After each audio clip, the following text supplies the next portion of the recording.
Republicans insist the treaty is unwise. New Hampshire Democratic Senator Jean Shaheen chairs the Foreign Relations Subcommittee on European Affairs and joins me now from the Russell Senate Office building. Well, Senator, what is your best guess right now? Are you going to get through the treaty and actually get to a vote before you all probably leave on Saturday night? I believe we are going to get to the START treaty. I think we're going to get to it because it is in the best interest, our national security interests here in the United States. It has the support of the entire military, foreign policy, and national security establishment, both Democrat and Republican.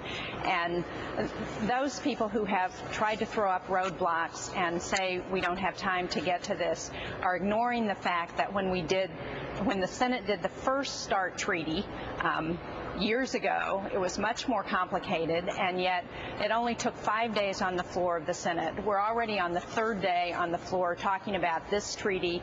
It's a simpler treaty. The wording hasn't changed since April when it was signed, and so I believe that the opponents are not going to prevent the majority from getting this done. The Republicans say that they've got several pages of amendments. Are they going to be able to amend this? Because if they amend it, then it would have to be potentially renegotiated and then reapproved in a Republican Senate. Well, that's right. The amendments are nothing. Senate, but with fewer Republicans, I should say, in the Senate come January. Right.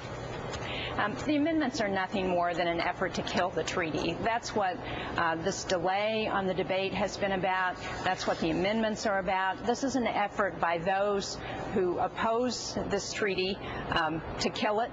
I think there is going to be enough of a bipartisan majority to pass it, and I hope so, because the history in the Senate has been that foreign policy is bipartisan, that partisan differences stop at the water's edge, and that's the way we ought to be acting on this treaty. So I'm hopeful that those people who may be opposing it for political and partisan reasons are going to recognize how irresponsible that is and put aside those objections.